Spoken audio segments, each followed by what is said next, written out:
indo. Tá tudo. Oi.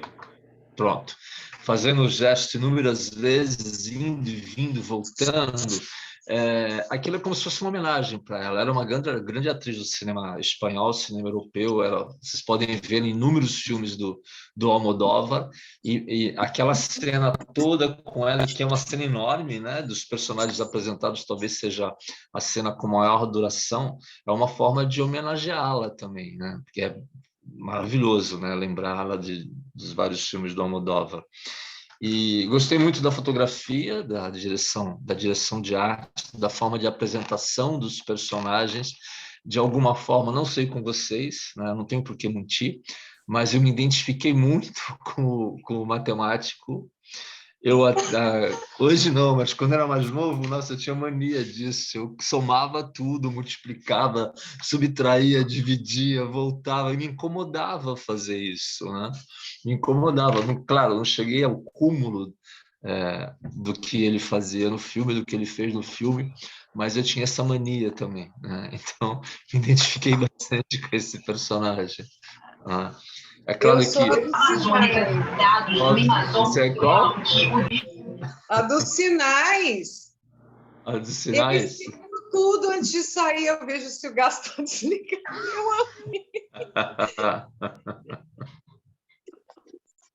Eu já sou ao contrário. Eu estou totalmente desligada. Não tenho, acho que não tenho toque, não. O meu, ao contrário, sim. Eu tenho mais aqui ficar mais atenta, porque acho que eu sou muito desligada. Eu esqueço a chave no portão. Aí, quando eu chego, eu falo, mas cadê a chave? A chave ficou no portão. Aí a vizinha falando, olha, você deixou a chave no seu portão. Eu falei, meu Deus. Não, é sensacional. Eu acho o mais legal de tudo é como todo mundo é gente. Oh. Né? E o que eu achei bem interessante é que, num primeiro momento, há um estranhamento. É como se eles invadissem os espaços uns dos outros, num primeiro momento.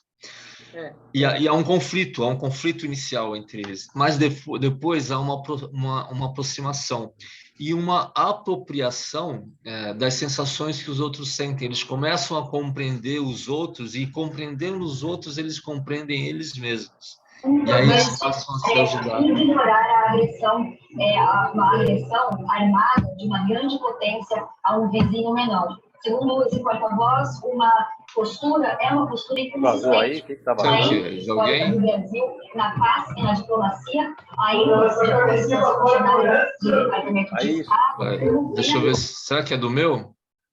Não, do meu não. Da Thaís. O que eu achei incrível foi que todos eram isolados pela dor deles, pelos problemas deles. Então, eles não conseguiam se ver. Não. E eles só conseguiram começar a permitir se ver primeiro para depois ver o outro. Porque eles também não se viam. Porque a gente não se vê sozinho. Não. E é curioso isso. E o filme dá pelo menos duas indicações nesse sentido, né? A primeira delas se dá quando essa personagem que está aparecendo aqui, que é ótima, né? Ela volta inúmeras vezes, e quando ela chega lá num restaurante, num bar típico espanhol, as amigas já foram embora, estavam esperando. E aí depois tem uma outra cena que é qual é o nome dele? É o Emílio? Não, o Emílio é o taxista. É o de cabelo loiro, que tem um problema de simetria. Qual é o nome dele? É o Otto. Eu não marquei. Otto.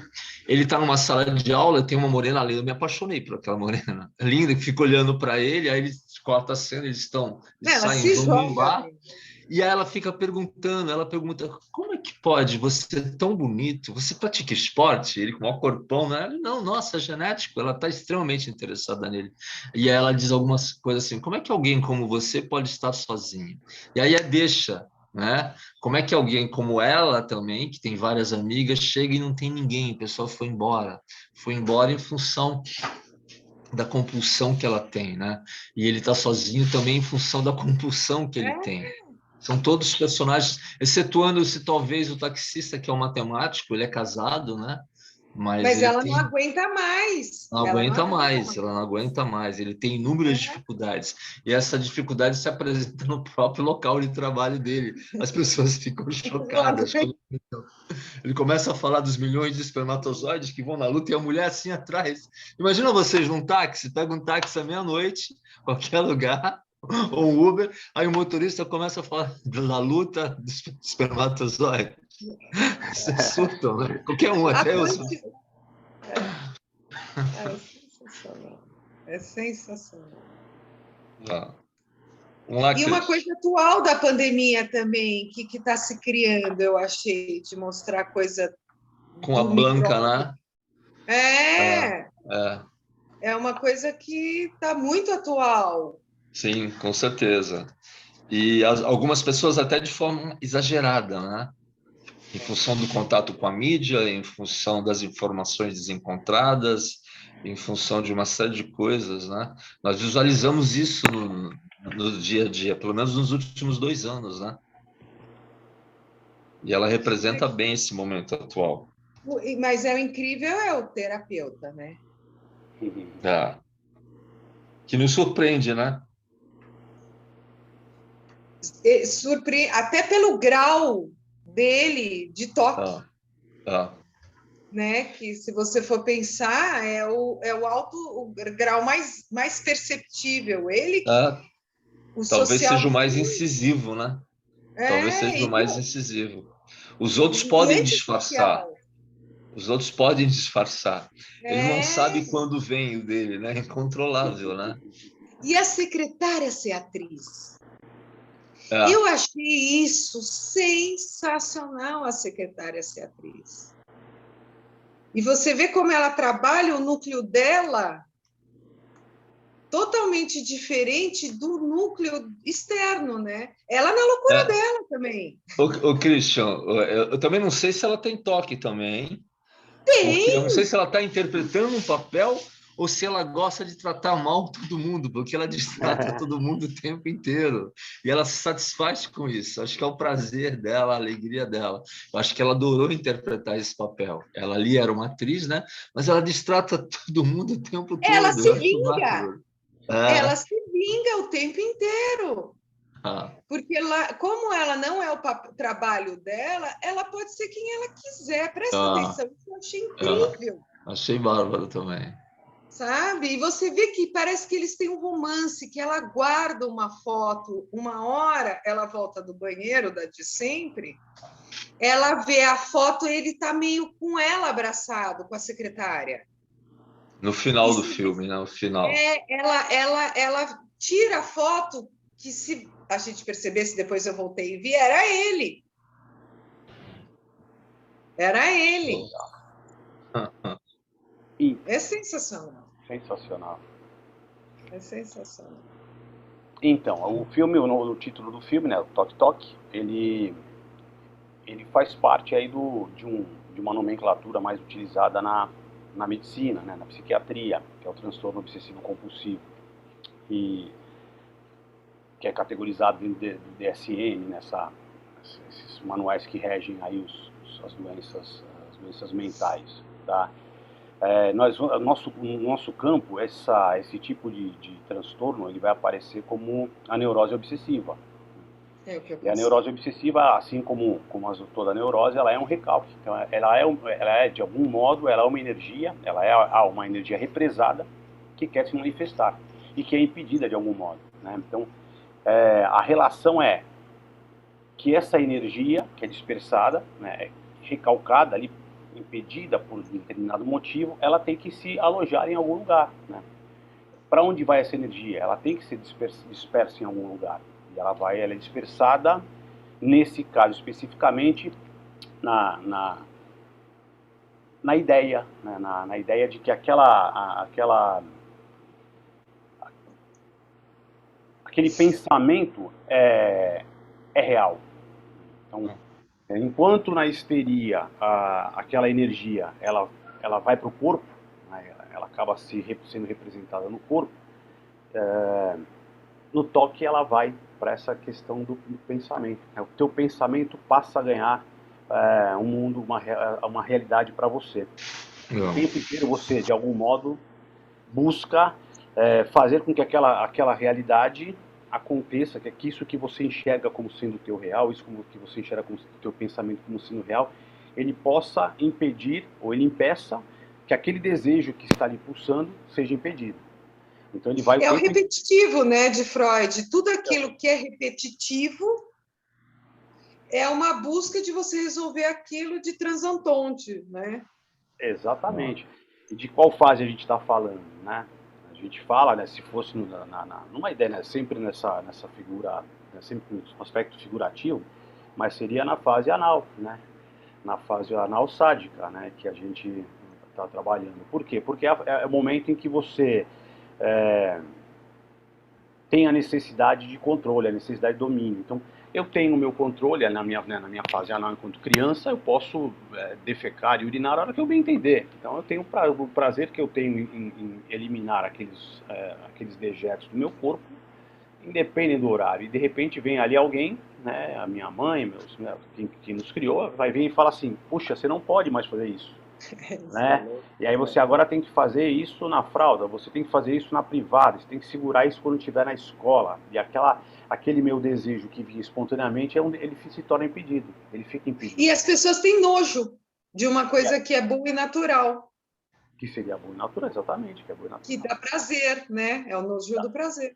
Que dá prazer, exatamente. A questão sexual também. Quando a gente vai para a fase sexual, a gente também vai ver isso, né? Essa questão do nojo. Mas isso é um aspecto, se a gente for olhar pela segunda tópica de Freud, ali, quando ele vai trabalhar com o isso, com o eu e o super-eu, né? que eu gosto muito ali dessa fase, né? É aquele momento em que ele vai olhar e fala assim, poxa, existe um super-eu, né? Existe, vamos colocar de modo muito grotesco aqui, mas existe uma cultura, existe todo um conjunto de fatores que são regidos aí pela família, pela igreja, pelo Estado, pela língua, muito pela língua, né? Evidentemente, e que vão de algum modo vão reger, vão estruturar aquilo que eu sou, né? Eu vou estruturar o meu eu. Então, o meu eu se dá a partir daquilo que é posto por esse mundo, por essa cultura, e logicamente ele acaba se autopoliciando, ainda que aqueles fatores não tenham mais nenhum papel, não tenham um papel específico, não rejam mais o mundo dele, né? Esse mundo do meu eu. Então, se a gente fosse olhar quantas coisas a gente traz aí dos nossos avós, dos nossos antepassados, e que se mantém até hoje como uma forma de prática, e aquilo já não tem mais poder sobre a gente continua trazendo essas mesmas práticas com a gente o tempo todo. Pode falar. Cristian, você sabe, minha irmã da proteção ativista, o maior problema do ativismo é a cultura. O que mais atrapalha o ativismo é a cultura. Desenvolve, Fábio. Por que você enxerga desse jeito? Por exemplo, da baleia, que eles matam baleia nos Países Baixos, da caça da baleia, de você até precisar se alimentar de carne, que nós não somos carnívoros, entendeu? É tudo uma questão de cultura, você fala, mas a gente sempre fez isso, sempre matou, sempre... A gente vivencia isso aqui no Brasil, né? No Sul, por exemplo, com as tradições gaúchas, né? Falar de impedir o rodeio é um processo de discussão amplificado, porque não é tão simples assim. Porque faz parte a vaquejada.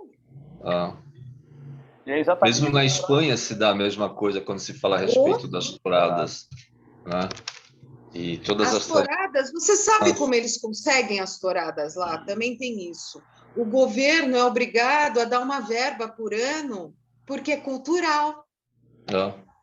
É bem isso. Então, eles vivem disso. Aí eles estão preferindo agora montar bibliotecas com esse dinheiro do que fazer tourada, porque eles ganham para fazer isso. É cultural. É sempre uma defesa contra essa invasão do desejo, né? Desse desejo que está impedido, que está recalcado. Né? Então, do Homo sapiens. Do Homo sapiens. Exatamente. Que é o que fala no livro de Freud da civilização. Aquilo que, quer dizer, nós somos resultado dessa cultura que nos coloca nessa condição, né? E é uma condição que tira de nós essa espontaneidade, né? Essa espontaneidade do prazer. Então, os desejos que ficam ali recalcados, que vão ficando presos porque não podem ser manifestos, eles são controlados de algum modo a partir dessas estruturas de poder que se colocam, né? E assim, a gente pode trazer, por exemplo, a religião como sendo uma estrutura de poder que impera bastante. Então, muitas vezes, tem um texto até de Freud que eu anotei aqui, que são atos obsessivos e práticas religiosas, é um texto logo do início ali do século XX, logo no iniciozinho, deve ser 1905, 1907 mais ou menos, que ele vai trazer, ele vai fazer essa comparação como a neurose obsessiva como sendo uma religião particular, né? Esse teu modo de praticar e de repetir determinada coisa para que você não permita que aquele desejo que pode se manifestar se manifeste. Que é exatamente o que as pessoas desse filme fazem, né? De algum modo eles repetem algo que os impede, que deve ser bloqueado, que deve ficar ali recalcado de algum modo e que vai se tornando, vai se externando, que tenta se externar e aquela prática é o que impede. Então eu oro, né? Eu rezo para que eu não queime, para que eu não cometa pecados, para que eu não pense nos meus pecados. Eu conto até 10, conto até 1000, eu me benzo 15 vezes, ou eu falo alguma coisa porque de algum modo eu impeço esse meu movimento, né, esse movimento do desejo que tenta se manifestar, aí essa energia que tenta se manifestar e não pode. Então a minha forma de impedir. Se eu não fizer esse gesto, aquele desejo pode surgir. Se eu não fizer esse gesto, aquilo pode se manifestar. E aí pode ser que eu sofra. Então, de algum modo, essa é uma forma de você conseguir um impedimento do seu sofrimento. Que o seu eu vai tentar segurar a partir dessas estruturas que são postas. Verdade, professor. Então é como se ela usasse uma proteção, né? Essa proteção para que ela não venha de repente sofrer, né? Por isso que ela impede. E ela vai repetir em gestos, em alguma coisa nesse sentido, porque ela acha que esse comportamento impede algo que está reprimido, que talvez traga a ela um sentimento ruim, né? Não sei. E é curioso, são curiosas as formas de manifestação, né? A obsessão está lá no pensamento, né? A compulsão é o ato que eles fazem, o que ela faz, benzendo-se inúmeras vezes, né? Abrindo e fechando as portas. Eu citei o filme do Jack Nicholson, Melhor Impossível. É muito interessante porque ele engloba todos os sentimentos que eles têm, todas as compulsões que ele tem. E quando ele volta da rua, ele entra em casa, ele abre a porta e quando ele vai fechar, ele mexe a fechadura 5 vezes, aí ele apaga e acende a luz 5 vezes, ele vai ao banheiro às vezes, ele tem um ritual simbólico, um ritual que ele desenvolve assim como a personagem essa é a Rose de Palma, né? O personagem dela também. E ela não consegue parar, né? De repetir esse gestual também, assim como o taxista não consegue deixar de somar, subtrair, diminuir, né? Eles estão presos nesse universo, nesse labirinto de compulsão, né? Mas é tentando resolver aquela, tentando resolver de alguma forma, de alguma maneira. Eu comecei a fazer psicanálise com uma psicanalista e estou procurando em mim as minhas repetições e está dando certo. Eu vi que as minhas repetições chegaram lá. Não tem como. Você puxa uma pena, sai um galinheiro, né? Vamos combinar que... Esses comportamentos... desculpa. Esses comportamentos a gente pode dizer que são neuroses? A neurose é o sintoma. A neurose é o que é mostrado. O que eles chamam de toque aqui é um conjunto de sintomas, né? Então a neurose é o sintoma. Entende? É uma das expressões dela. Às vezes é a dor, né? Como a histeria é física, no caso. A fobia, por exemplo, a fobia é a própria fobia. A fobia também é uma neurose. O ser humano intrínseco, ele está aqui para resolver problema, a energia do corpo. Isso eu estou lendo em Freud, ele está aqui para resolver problema. Então, ele fica tentando resolver até resolver. É uma energia involuntária nossa. Ou voluntária, não sei, mas é. Nós temos graus de diferenciação dessas obsessões e compulsões, né? Por exemplo, perguntando para vocês, de todos os personagens apresentados, qual das obsessões e compulsões vocês acham que seria mais fácil de conviver com ela? Se vocês tivessem que selecionar uma, escolher uma, qual seria mais fácil? De contar números, para mim, sim, tranquilamente. Eu também acho que de contar números seria mais fácil, na minha concepção. Eu acho que seria o mais fácil. Para mim já não é, porque eu detesto números, né? Então acho que qualquer um menos isso. Como eu falo em matemática, para mim, Deus me livre. Eu tenho analisando que já está há um tempo, a gente já está 1 ano e meio, não, mais tempo, 2 anos e pouco já estou com ele, não vou falar o nome, e que ele veio por causa do toque. Né? Ele veio, já fui diagnosticado com toque, eu conto, ele é engenheiro, ele está no último ano de engenharia na Unicamp, então assim, é um cara genial, ele é sensacional, não é que é um gênio, primeiro da classe, sabe, aquele cara que passou, foi entre os 3 aí do vestibular da Unicamp, então o moleque é genial. Mas ele o tempo todo ele passa contando números, e ainda faz engenharia, então, cara, tudo que ele faz contando números. E aí, com o tempo de terapia, ele começou a falar de outros sintomas que para ele não tinham importância, entende? O lavar a mão, o arrumar um objeto, voltar e arrumar um objeto para ele o que incomodava é o que incomoda, né? Hoje muito menos, mas o que incomodava é a questão do contar números, até porque é a profissão dele, então ele fica ligado naquilo o tempo todo, né?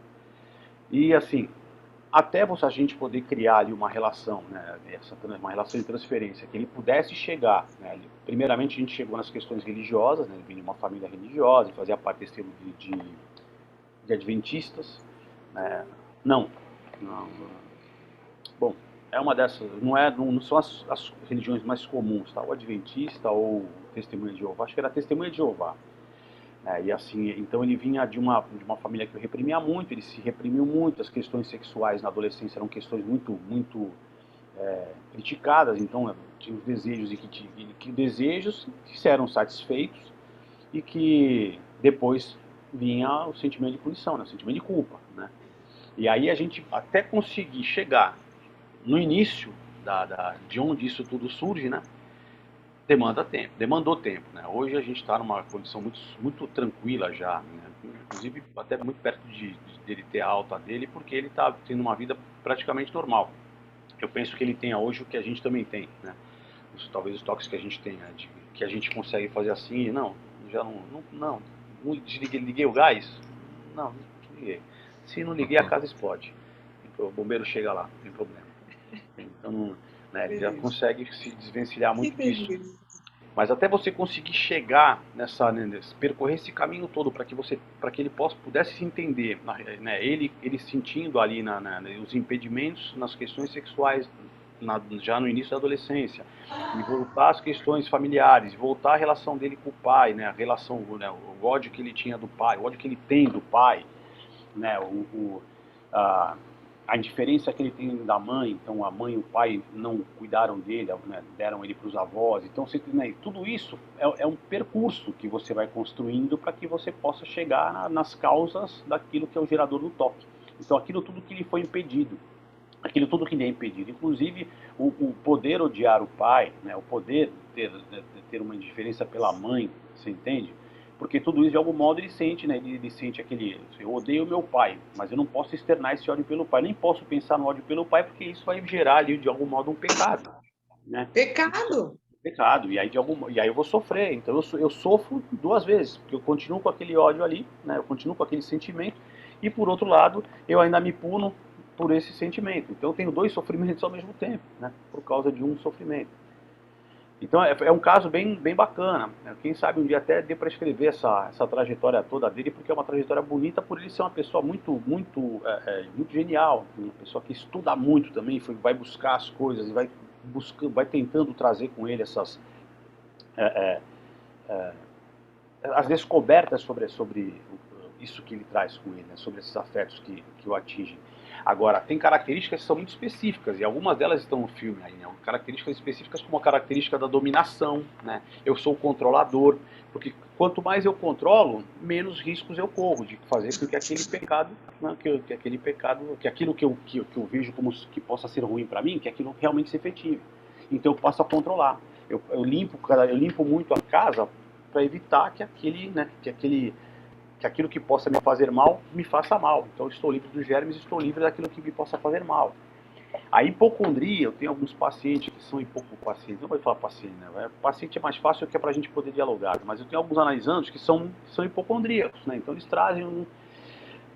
falam de doença em toda a sessão, ou gostam de falar de medicamento em toda a sessão, e devagar a gente vai reconhecendo esse percurso, vai reconhecendo isso que ele traz, e vai começando a operar isso para chegar em um momento em que a gente possa buscar no percurso onde isso começa. E por que isso começa, né? Porque esse afeto se transforma em algo tão intenso e tão repetitivo, né? Então, muitas vezes, a relação com a mãe... Porque tudo começa na infância, né? Na psicanálise, tudo vai começar na infância. Então, a gente conseguir encontrar em que momento aquilo se processa de algum modo que marcou a ponto de fazer com que ele não continue reproduzindo, repetindo e não dê importância para aquele momento que ele viveu aquele primeiro momento, né, aquela fase inicial que ele viveu ali na infância dele. E quando você consegue fazer com que isso perca o poder, né, que perca essa dimensão sobre ele, esse sujeito se vê livre desses afetos, dessa relação. Deu para responder a pergunta, Andréa? Não, eu ia falar, acho muito linda a psicanálise nesse sentido, né, de você tratar, né, esse mal que aflige a pessoa, né? Por isso que no começo que eu estou estudando, né, quando o Freud usava a hipnose, né, e ele falou que nem sempre a hipnose também era eficiente, porque havia casos em que não era possível, né? Eu achei muito interessante, porque tudo começou assim, né? Ele achava que se fizesse a hipnose e a pessoa voltasse naquele ponto em que aconteceu esse trauma, né? Como se fosse um trauma. E aí, mas ele concluiu que também a pessoa não se cura, né? Ela alivia, ela chega naquele ponto, né, quando você faz a hipnose, mas não é eficiente, por isso que ele mudou, né, o tratamento, assim. Pelo menos é o comecinho que eu estou estudando lá, né? Eu achei muito interessante, muito bacana. Godoy, boa noite, pessoal. Quem está falando? Desculpa, Heloísa. Boa noite, desculpa a entrada tardia, me atrasei. Estava na... Oi, Heloísa, tudo bem? Tudo bom? Boa noite, gente. Boa noite. Deixa eu aproveitar e fazer uma pergunta. Você falou que os problemas, em geral, né, têm início na infância. No caso aí do transtorno obsessivo-compulsivo, ele pode vir a desenvolver-se ou manifestar-se não vou dizer tardiamente, mas não na infância, por exemplo. Na fase adulta, a pessoa começa a desenvolver, né, esses hábitos, essas repetições, e ter passado uma lacuna muito grande, ter ocorrido uma lacuna grande, sem essas manifestações desde a infância até o momento que essas ações passam a se repetir? Isso então, pode ocorrer? Pode acontecer, mas é sempre vinculado a um desejo da infância. É sempre uma forma de defesa mental de algo que aconteceu na infância. Entende? Então, em algum momento da sua infância, isso no nosso campo, né? Então, em algum momento na infância você sofreu ali alguma coisa, né? Você desejou, eu não vou colocar um sofrer, você desejou alguma coisa, esse desejo implica em várias coisas, tá? Esse desejo implica em inúmeras coisas. Então, se desejou alguma coisa e esse desejo foi impedido. E esse impedimento ele se repetiu de alguns modos ao longo da sua vida e talvez ele tenha conseguido se satisfazer de modo mais eficiente na fase adulta. Ainda que ele não possa identificar, né, o que motivou tudo isso, ainda que não saiba identificar o que motivou tudo isso. E às vezes nem é algo tão significativo, às vezes é algo muito simples que aconteceu quando ele é criança, mas a dimensão que ele deu àquilo, que ele até pode ter esquecido depois, pode causar um transtorno muito grande depois. E nem era algo tão importante, tão significativo. Às vezes uma risada que alguém deu da criança numa atividade durante a aula foi alguma coisa que se transformou numa montanha gigantesca e depois ele apresenta dificuldade de comportamento e vai alimentar essa obsessão. Né? E aí que vai criar a mãe se atrasando para buscar no colégio. Isso, Aí ele vê todos os amiguinhos indo embora e um dia ele ficou na escola porque a mãe não gosta dele, porque a mãe esqueceu ele, porque a mãe não faz carinho nele. E ele ficou lá abandonado, sei lá, 30 minutos, que para ele pareceu uma eternidade. E aí ele constrói alguma coisa negativa que ele nem sabe o que é. E essa coisa vai crescendo, crescendo. Então, mas pegando esse exemplo mesmo, isso ocorreu na fase infantil. Aí o sujeito se vê lá com uns 27 anos, por exemplo, uma idade qualquer, já está na fase adulta, onde ele começa a ter esse comportamento repetitivo. Esse intervalo dele ter sido deixado lá na escola por um tempo maior, ou do coleguinha ter rido, até ele apresentar esses comportamentos repetitivos, esse desejo fica ali dormente. Ele não tem nenhum tipo de manifestação, tipo toque, ainda que espaçadamente, uma da outra, até tornar-se de fato compulsivo? Então vamos trabalhar o seguinte, vamos trabalhar primeiro, vamos sair do toque, vamos para a neurose, tá? Porque o toque ele traz um sintoma. Né? A neurose, ela é uma estrutura, a neurose vem de uma estrutura, a psicanálise trabalha com uma estrutura, né? com esses vários elementos que nos compõem. Enquanto na psiquiatria em alguns caminhos da psicologia, eu trabalho com sintoma. O filme trabalha com sintoma, e a solução que ele dá é para o sintoma. Você vê que é uma solução breve. Você não vai ter que poder passar a vida inteira beijando para poder atravessar uma faixa de trânsito. Você, com o beijo, você resolve o problema. Quando você se desliga, você resolve o problema. O negócio é, você não pode passar a vida inteira desse jeito. Então eu dou ali um caminho paliativo. Agora, na psicanálise, a gente vai entender, a gente vai buscar fazer com que o sujeito, você, a pessoa que fala conosco, traga com ela os afetos e reconstrua aquele universo no qual ela se coloca, no modo que ela enxerga, para que a partir dessa estrutura que ela traz com ela, do entendimento de mundo que ela traz com ela, a gente possa encontrar os afetos, esse sujeito possa encontrar aquilo que a afeta e a partir daí desmobilizar a força que atua sobre ela. Entende? Então, diferentemente do que é o toque por si só, né, que é esse sintoma que se apresenta, a gente vai ter inúmeros outros fatores que vão fazer com que você traga esses sintomas, ou do toque, ou da neurose obsessiva, no seu período adulto. Mas certamente, ainda que tenha havido, porque lógico que pode haver esse gap, pode haver esse espaço muito grande de um período com o outro. Você pode ter sofrido um afeto e nunca mais ter passado por um bom período sem que o teu inconsciente, porque não é você não sabe que aquele afetou. Seu inconsciente, de algum modo, teve um estímulo, ele gerou uma resposta para aquele estímulo, e essa resposta essa libido que é dispersada, né? E aí, se eu tiver de novo se eu tiver esse mesmo estímulo, essa quantidade de libido vai ser liberada de novo. E se de repente você passa um grande período sem ter esse estímulo novamente, tudo bem. E chega um momento que você tem de novo você tem aquele mesmo estímulo, aí você de algum modo você repete aquilo. E aí o que acontece pode ser que a partir daquele momento, porque pelo mundo que você vive, pela sequência, pela série de estímulos que você tem no seu cotidiano, no seu dia a dia, pode ser que você comece a desenvolver o toque porque você passa a ter esse estímulo constantemente. E você passa a perceber esse estímulo constantemente. Inclusive até por vários fatores, né? Os fatores que você tem hoje, você passa a ter uma linguagem uma linguagem simbólica, você passa a dar sentido para as coisas que você não daria quando era criança.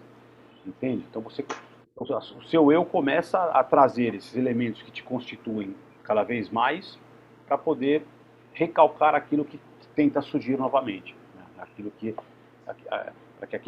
te estimulou, para que aquela libido não seja despertada novamente. Só que a hora que ela tenta ser despertada, você vai lá e busca esses elementos que você tem agora para poder impedir que isso aconteça. Ajudou? Na apostila, né, que eu tô na parte da histeria. Assim, qual que seria a diferença de neurose e de histeria? Porque quando a gente fala... Oi, pode falar. Então, porque a neurose já falou que é o resultado, né? É o sintoma. E a histeria, qual a diferença de uma e da outra? Então, a histeria ela vai se dar, o processo de recalcamento é o mesmo, só que ao invés de ela se dar no pensamento, ela se dá uma supervalorização do pensamento, que é o que é a neurose obsessiva, né? Ela supervaloriza o pensamento. Essa ideia que eu tenho de que aquilo me pode acontecer se eu não fizer determinada coisa, essa ideia é só pensamento, ela sobrevaloriza o pensamento. Na histeria, isso naquele período, né? A histeria acontecia no corpo. Então eu não posso deixar que determinado prazer aconteça, determinada carga de energia, de libido seja dispersada, porque senão posso ser punido. E principalmente na mulher, não a mulher. Seria o pensamento neurótico, né? Sim. Que o pensamento repetitivo, neurótico, não vai dar certo, isso aí vai ser ruim, né? Nada é nesse sentido. Você fica com a sua cabeça, pelo que eu estou lendo, você fica com a sua cabeça. É a neurose mesmo. Ela é maior do que você. Ela cresce de um jeito que você perde o controle.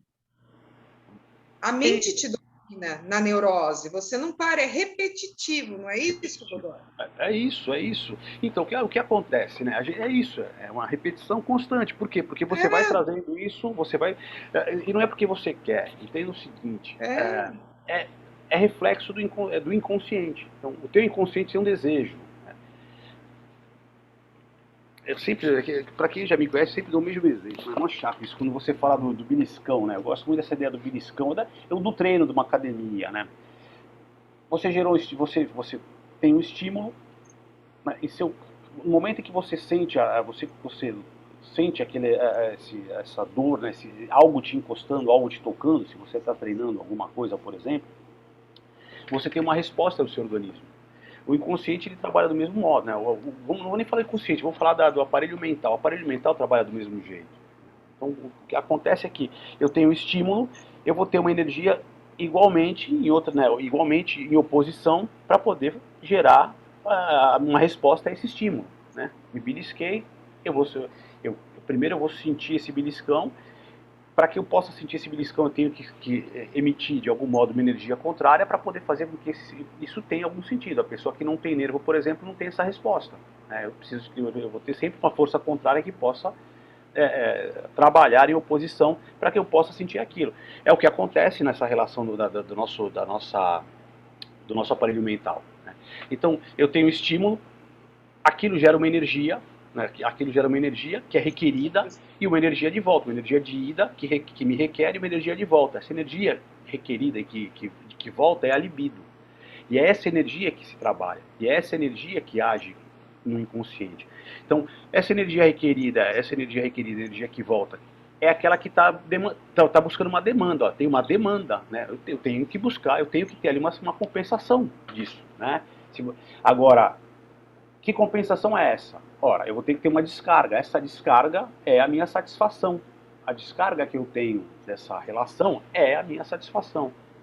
Então, eu tenho satisfeito a demanda que foi criada por aquela energia, pela minha libido. A relação é essa, entende? O que acontece? Se isso fosse um processo normal, se isso fosse um processo comum, sem nenhum impedimento, nós não seríamos humanos, né? Nós seríamos animais. Que tem se você pisar no pé do cachorro, ele te morde. Né? É isso. Então, tem ali um reflexo. Né? Eu não vou nem colocar no campo do reflexo, porque não é nosso campo. Nosso campo é o campo de estrutura, de linguagem. Tá? Então, não é campo de instintos. Tá? Não faz parte do nosso universo. Então, se você pisa no cachorro, ele vai ter, né, ali o ímpeto de lhe morder. O que acontece com a gente é semelhante, só que eu não posso morder. Então, o que eu faço, ou se eu morder, eu vou machucar a pessoa, e eu vou me sentir culpado, então não posso morder. Entende? Então eu já coloquei de algum modo ali, eu coloquei algum elemento que faz com que aquele estímulo que eu não tenho como não sentir, é impossível não sentir aquele estímulo, é como um beliscão, você não tem como não, você vai sentir. Esse sentido, bem ou mal, já é cultural. Né? Então, o beliscão me foi dado, é bom ou mal o beliscão? Né? É cultural. Pode ser que no início o beliscão seja ruim e com o tempo esse beliscão se transforme em algo prazeroso. Ou que seja ruim o tempo todo e na cama, no sexo, né, naquele momento se torne uma coisa prazerosa. Entende? O estímulo continua lá. A resposta continua lá. O negócio é de que modo eu significo, de que modo eu simbolizo esse processo. De que modo eu simbolizo esse processo.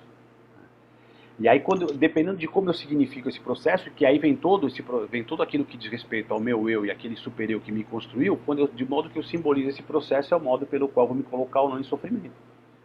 Se eu penso que esse beliscão é uma coisa que me é útil e me é prazerosa, ele vai se transformar em algo útil e prazeroso, porque o prazer, aquilo que eu quis transformar em útil e prazeroso é a figura do beliscão. Traduzindo na questão da academia, que eu sempre falo que é minha eu sempre falo isso com meus analisandos, né? É a questão da dor do treino. Você não vai ver um atleta que não esteja acostumado com dor, e a maior parte tem prazer na dor. Acho que o Belchior até pode falar, porque o cara que rema 17, 20 km todo dia, cara, ele... o dia que não sente aquela dor, não tá vivo, cara. Né? Não treinou direito. Você se acostuma com ela e você sente falta. E isso te motiva, né? E é isso. Não apenas pelo ato em si, mas pelo resultado desse ato. Você tem consciência de que esse ato, reproduzido de forma continuada, ele vai te trazer benefícios relacionados à saúde, ao convívio social, uma série de coisas. E você até entende que aquele momento é doloroso, mas o que vem depois é proveitoso. Aí você assimila aquela dor, porque você tem na tua imaginação, no teu imaginário, os benefícios que advêm de tudo isso. Não necessariamente você ama aquela dor, mas você deseja o que vem depois daquilo. Você sabe o que vem daquilo é positivo. Você construiu isso, você construiu esse desejo, você construiu essa desculpa porque você não quer assumir você não quer assumir a sua demanda, né? Entendeu? Na realidade, assim, a dor ela vai acontecer. Então eu posso sofrer com a dor, eu posso construir alguma coisa que justifique a existência dessa dor. Então você construiu algo que justifica a existência dessa dor. O prazer que me é dado a partir da dor, né, o que eu conquisto, etc e tal, isso tudo foi que você criou. Entende? Mas sentir dor é uma coisa que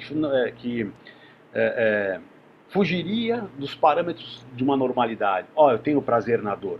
A dor me dá prazer. Não, eu não posso ter isso. Então, de algum modo, eu me defendo e crio. E aí é que vem a questão do pensamento. Né? De algum modo, eu vou criar ali. E é o que acontece no toque, é a mesma coisa. Eu crio alguma coisa que vai defender essa minha posição e que vai fazer com que eu a torne repetitiva. Ora, eu sei que eu tenho que treinar, e sentir dor para eu saber que eu tive algum resultado. Isso é um padrão repetitivo dos mais estúpidos que tem, cara. Os mais estúpidos no bom sentido, tá? Então, eu tenho que repetir aquilo constantemente e tenho que acreditar que aquela repetição é o que me faz bem, que é essa repetição que me leva ao progresso. O chamado disciplina, né? A disciplina é isso. O atleta vive do que? Ele vive Você saber do resultado. O resultado é o resultado final. Até chegar lá... É isso. O atleta é isso, a religião é isso, entende? Eu tenho que repetir o tempo todo a mesma coisa, que é para poder... Aí eu encontro de algum modo textos, né? Encontro de algum modo algo que justifique aquilo que eu estou fazendo, porque aquilo que eu estou fazendo não pode ser que não seja um ato normal, ou para mim não é normal, ou socialmente não é normal. Eu tenho que fazer isso. Um jogador de futebol pode sofrer à vontade de dor, não tem problema, né? Ainda que ele sofra de verdade, que ele não gosta, que aquele sofrimento, ele tem que se conformar. E quando mostram na TV, quando mostram para o mundo, não, ele é um cara que se operou o joelho 15 vezes, parabéns, né, recupera, ele tem toda uma estrutura para ele, olha que bonito, parabéns, você entende? E essa festividade toda, essa estrutura toda, de algum modo, é uma forma de você fazer com que aquele sofrimento não pareça um sofrimento. Exato. Né? Mesmo a grana que ganha também é isso. Sim, sim.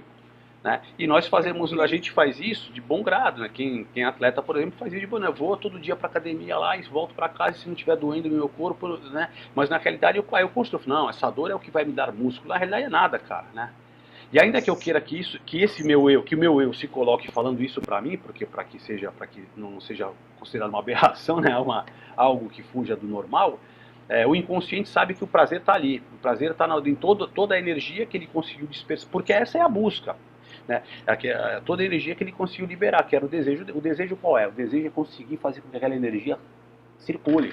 Eu tenho que fazer a libido entrar em ação. Então o que eu faço? Eu vou para a academia, faço aquele desejo se movimentar, e hoje em dia, com neurociência, etc e tal, a gente vai saber que são as necessidades dos hormônios, né? De você trabalhar esse monte de hormônio do prazer que aí operam no nosso cérebro, né? E a gente vai... De algum modo a gente constrói uma desculpa, mas na realidade é o prazer que eu tenho ao fazer exercício, essa demanda de energia é o que eu busco, entende? É eu construir um discurso que fala, não é. Não é, nem falar que não é, mas constrói algo mais bonito, né? Algo mais, nossa, eu tenho os benefícios, meus benesses, né? Essas coisas todas que eu vou buscar, o meu que tem troféu e medalha toda semana, o cara tem 38 anos, faz triatlo toda semana, corre toda semana. Isso não é uma condição Quem tem normal. 38 anos? Obrigado por me rejuvenescer. Tô brincando. Me rejuvenescer em 20 anos, adorei, cara. Mas, entendeu como funciona o jogo? O jogo é... E a gente cria gatilhos, né? A gente cria, por exemplo, um corredor de longa distância ou um remador de longa distância. Quando ele está cansado, exaurido, ele cria alguns mecanismos. Por exemplo, falta menos do que quando eu comecei, falta menos do que quando eu comecei, falta menos do que quando eu comecei. E é um mantra. E nós criamos alguns mantras assim no nosso cotidiano, na nossa vida, ou no trabalho, ou no relacionamento, ou no treino. A repetição. Isso conduz essa caminhada. A gente acredita no poder dessa frase, né? No poder da palavra, no poder do pensamento positivo, né?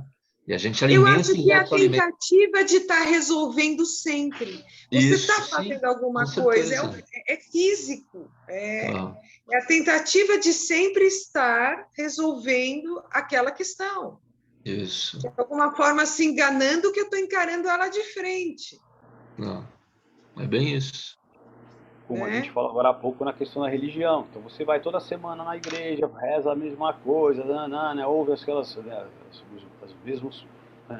mesmas doutrinas e de algum modo aquilo faz com que você se coloque, puxa vida, aqui eu consigo me defender dos males que poderiam ser causados a mim se eu não tivesse essa defesa. E fora que Freud fala que eu sou uma pessoa assim, o estado oceânico é uma fuga.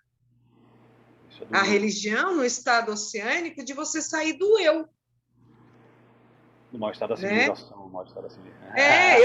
Eu sou oceânico, eu sou praticamente velejadora dele. Eu sou a própria que faz isso. Porque você sai desse estado, mas é uma repetição. Né? Isso me apaixonou essa facilidade de você captar. Através da repetição, você...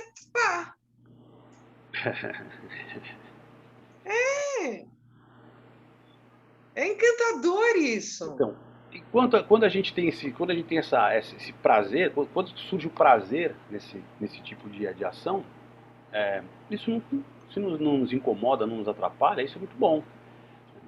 O negócio é quando você passa a perceber que esses seus atos te atrapalham a sua vida em sociedade.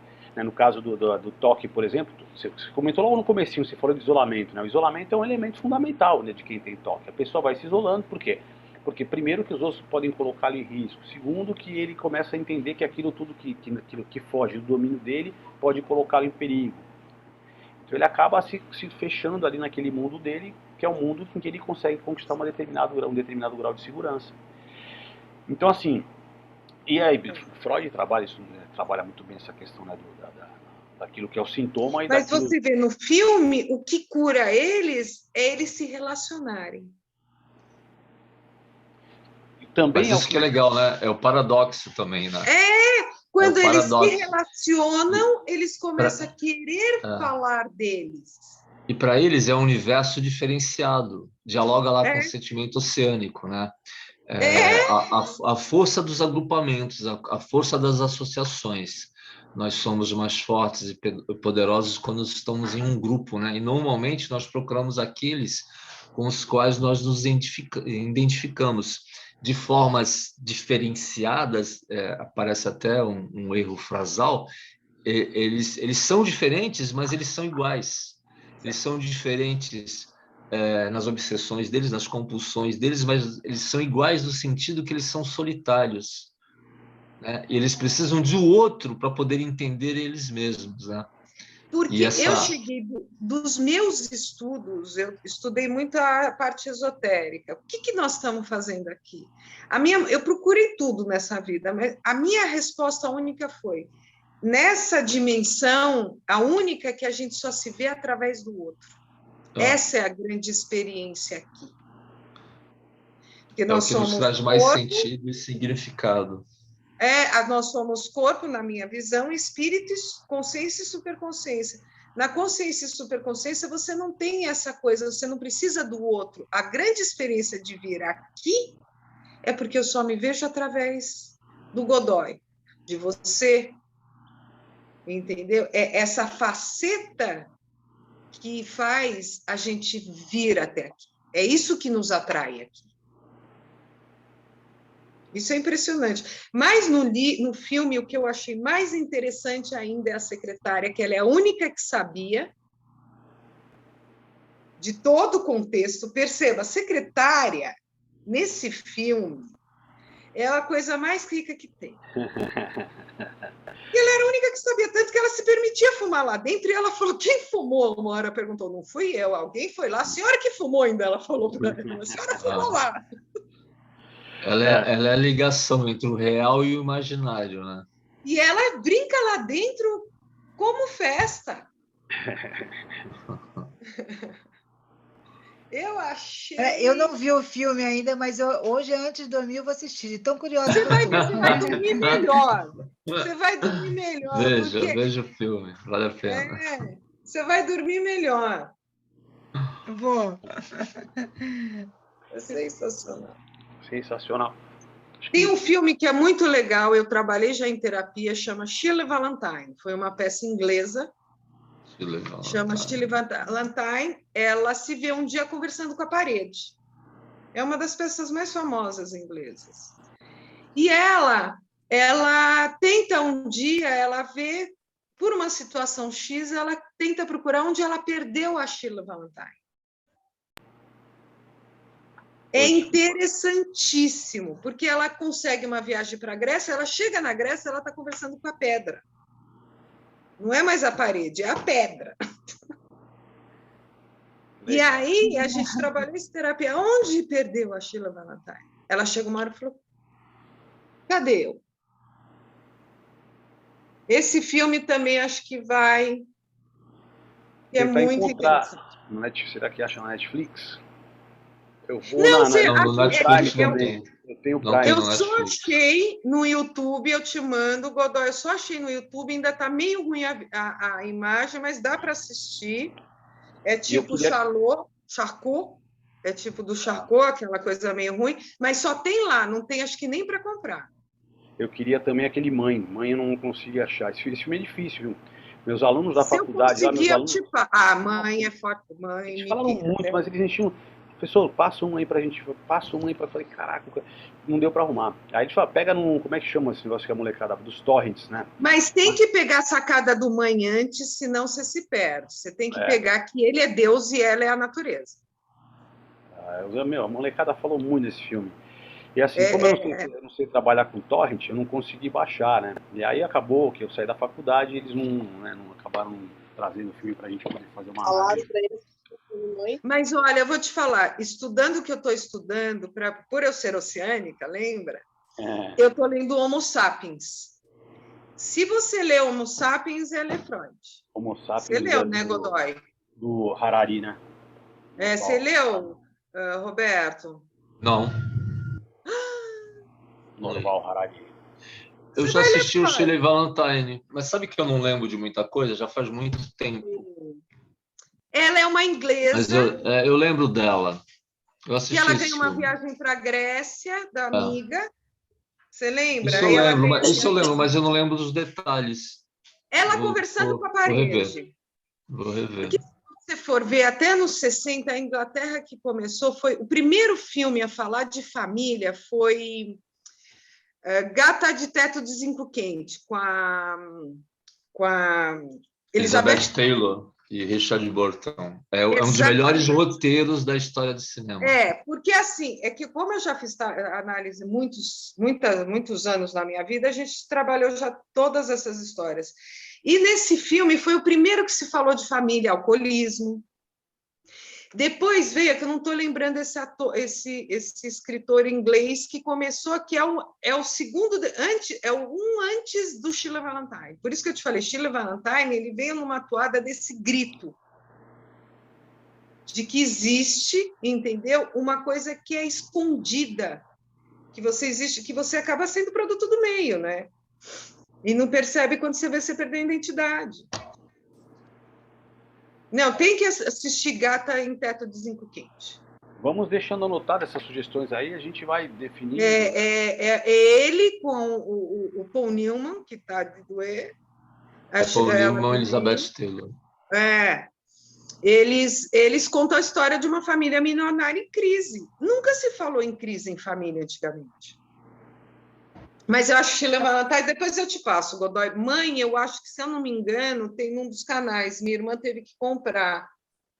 É mais difícil. Ou talvez a gente... Beto, qual que é o filme que você falou que é muito bom também, que fala sobre esses...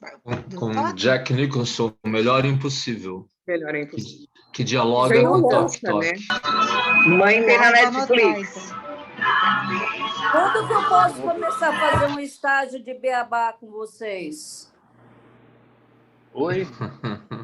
Quando que eu posso começar a fazer um estágio de beabá com vocês? Mas aqui é o beabá, aqui é tudo Meu simples. Deus! Claro, é um modo muito simples. Godoy, eu preciso de um divã já. Deixa eu ver comigo. Uma overdose. Heloísa, com o tempo, assim, rapidinho você vai pescar. Não tem, se você continuar lendo, porque como a Ornella falou, a coisa é repetição, você entende? Você vai perceber que é um estudo a partir da observação desse aparelho mental e de que modo se processa.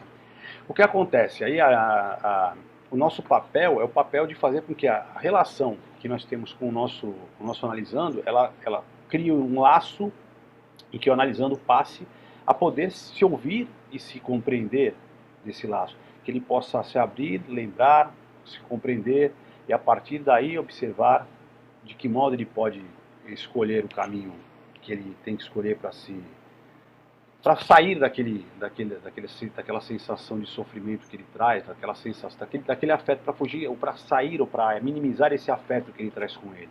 Entende? Mas, então a nossa preocupação maior é no estabelecimento desses laços.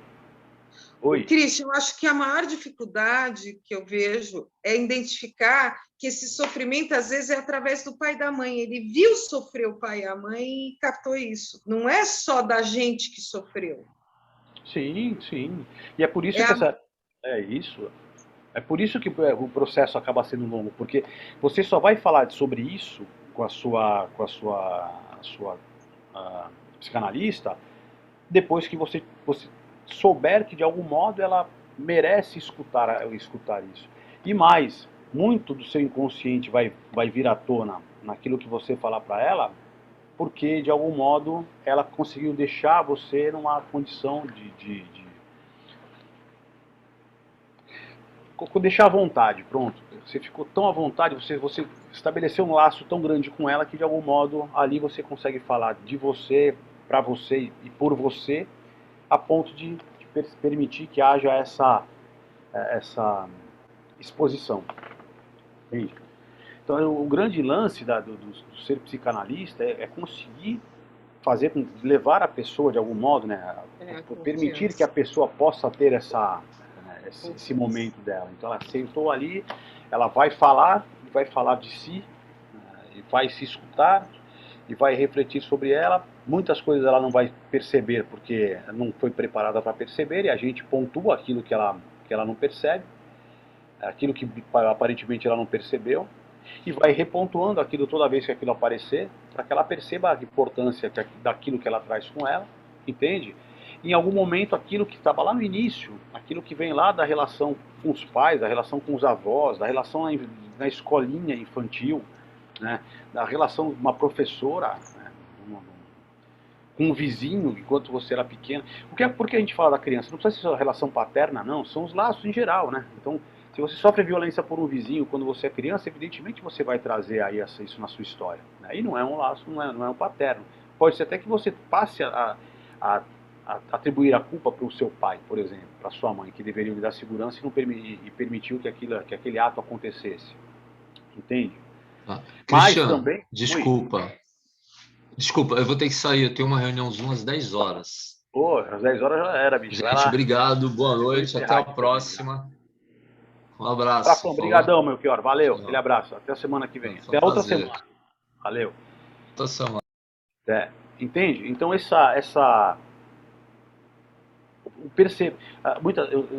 retomando o raciocínio. Então muitas vezes você se viu violentado por uma determinada pessoa, atribui aquela culpa ao seu pai, atribui aquela pessoa até como uma forma de fugir da sensação que te traz aquela violência, por exemplo.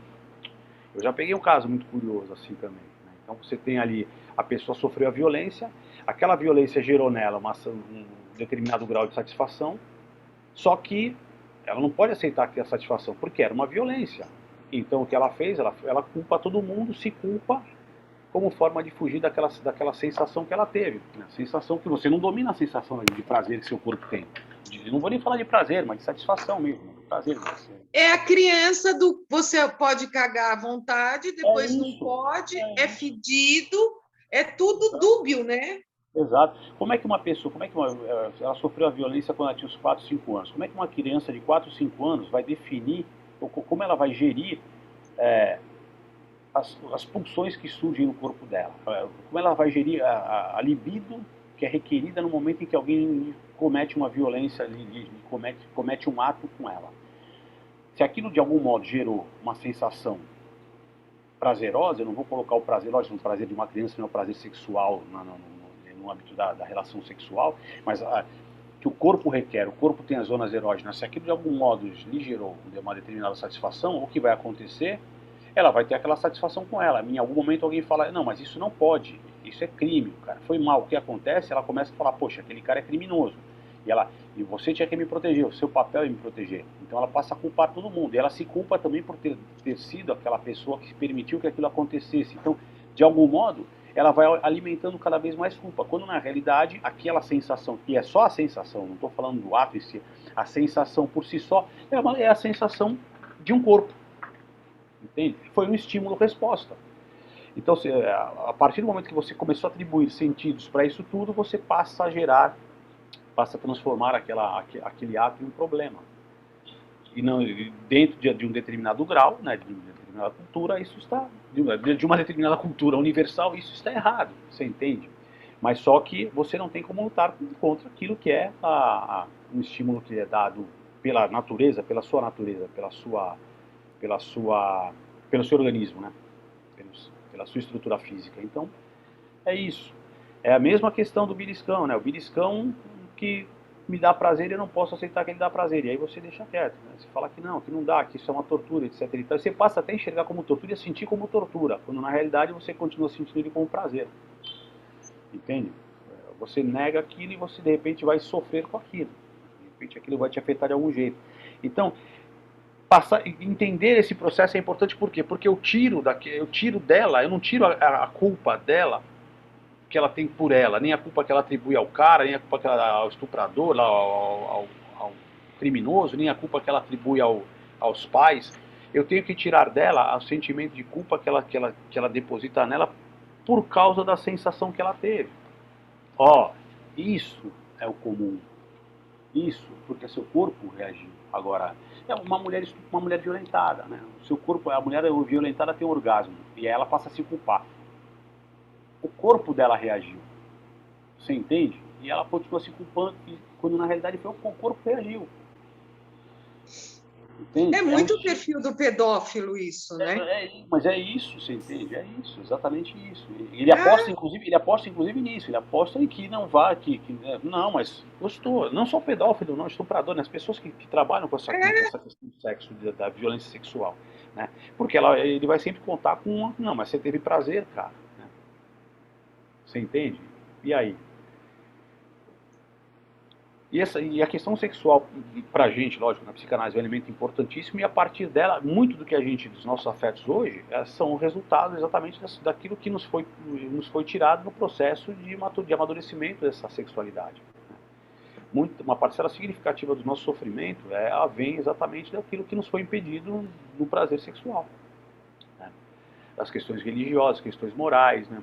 Mas o prazer sexual também é no estar no ser amado e se amar. Também, lógico, também, evidente. Por isso lógico. que dá esse conflito, porque é ligado àqueles pais que são abusivos, o filho vai ser abusivo, entra, né, nesse ramo.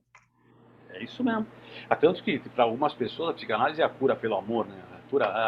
A gente não cura, mas seria uma forma da gente enxergar, né? Então, a partir do momento que você não culpa, né? Nós temos que imaginar os modos de mostrar que aquilo que acontece, aquilo que existe é o que aconteceu e que não tem que reger a sua vida. Nós não vamos deixar a nossa vida ser regida por aquilo que nos afetou. Mas a neurose, voltando, ela é uma tentativa de resolver a todo tempo, né? A repetição. Ela é o sintoma de uma tentativa de solução. De finalizar isso. Né? Porque ela quer, na realidade, a neurose, ela quer estourar, ela quer romper com o teu, na realidade, porque o desejo quer romper o teu recalque e desse modo fazer com que a neurose não aconteça. A neurose é o sintoma. O que eu entendi é que quando você é pequeno, você não tem nem condições emocionais, nada, de estrutura física para entender aquilo. Aí você guarda, você não tem como resolver, como eu tive prazer e depois falo que está errado. Exatamente, a resposta está lá. E como eu guardei, porque eu não sabia o que fazer com aquilo, pode ser bom ou ruim, um dia aquilo vem, toda vez que chegar, eu tentando resolver aquele segundo. Exatamente, é exatamente isso. Exatamente isso. É o que, vamos lembrar sempre do estímulo, a gente vai trazer algo que não tem nada tão radicalmente contra o campo, mas lembra sempre do estímulo-resposta, né? É isso. Então, estímulo teve a resposta, só que, e aí? O que eu vou fazer? O que é isso? Né? Aí, e até agora você não sabe o que você sentiu. Só que em algum momento, a linguagem nomeia, né? E aí, quando a linguagem nomeia, e aí entra todo um outro campo, né? Mas quando a linguagem nomeia, a linguagem nomeia, a cultura começa a se colocar, a gente passa a interferir naquele sentimento. Eu não posso sentir, eu não posso fazer com que isso se repita, porque isso seria algo errado. Isso é algo ruim. Isso dói, você entende? Não posso. Isso é algo que é errado para minha família. Então, tapinha na mão, não faça mais isso. Né? Não pode tocar aí, é feio, pipi, não sei o que lá, né? Então, esse tipo de coisa que a família faz e que de algum modo seria um processo natural de reconhecimento do próprio corpo, de reconhecimento dos prazeres que surgem. Entende? E aí a família vai impedindo aquilo acontecer. Da fase anal, na fase anal, aquela questão de, tem que fazer cocô no banheiro, tem que segurar o xixi, não pode fazer xixi na calça. Então você vai de algum modo sendo civilizado, né? Vão te civilizando, e essa civilidade vai tirando de você aquilo que de algum modo te faria atingir um grau de satisfação. Não de prazer, de satisfação. Então, existem as demandas e a satisfação que é vinculada a essa demanda. Se existe a demanda, não tem satisfação porque alguma coisa impediu, isso vai ser requerido em algum momento. Quando aquilo se repetir, aquela demanda vai ser solicitada de novo. A comer compulsivamente. É isso aí. A demanda vai a todo momento. É isso. É muito legal. Muito bem. Acho que chegamos ao fim. Quer falar alguma coisa, Thaís? Bem aí, tá quietona, tranquila. Pessoal, queria agradecer aí vocês pela paciência, né, pela participação. Eu vou ver que filme a gente vai. Eu vou conversar com o Belchior e com a Thaís para a gente ver que filme a gente vai trabalhar de novo, no próximo encontro. Mas de repente alguma coisa que fuja do transtorno obsessivo compulsivo do toque nessa. Para a gente não trabalhar a neurose obsessiva, a gente vai trabalhar um outro campo. De repente a gente trabalha alguma outra neurose que seja interessante também. De repente alguma coisa vinculada aí Eu vou buscar alguma vinculada, eu tinha até separado. Vícios também é interessante. A fobia, né? Fobia vícios, é legal, vícios fobias. É legal, então tinha alguma coisa legal, legal. Vou procurar alguma coisa que trabalhe com isso e a gente faz uma abordagem também em cima desse material. Beleza? Andréia, Ornella, Thaís, Heloísa, Geracina, Lucimara, muito obrigado aí pela presença de vocês, pela participação até o final. Prazer, Geracina, tudo bem? Espero que vocês tenham curtido aí e até o nosso próximo encontro. Um beijo para todo mundo. Boa noite. Boa noite. Eu vou ver o filme. Isso, veja o filme. Tchau, tchau, gente. Tchau.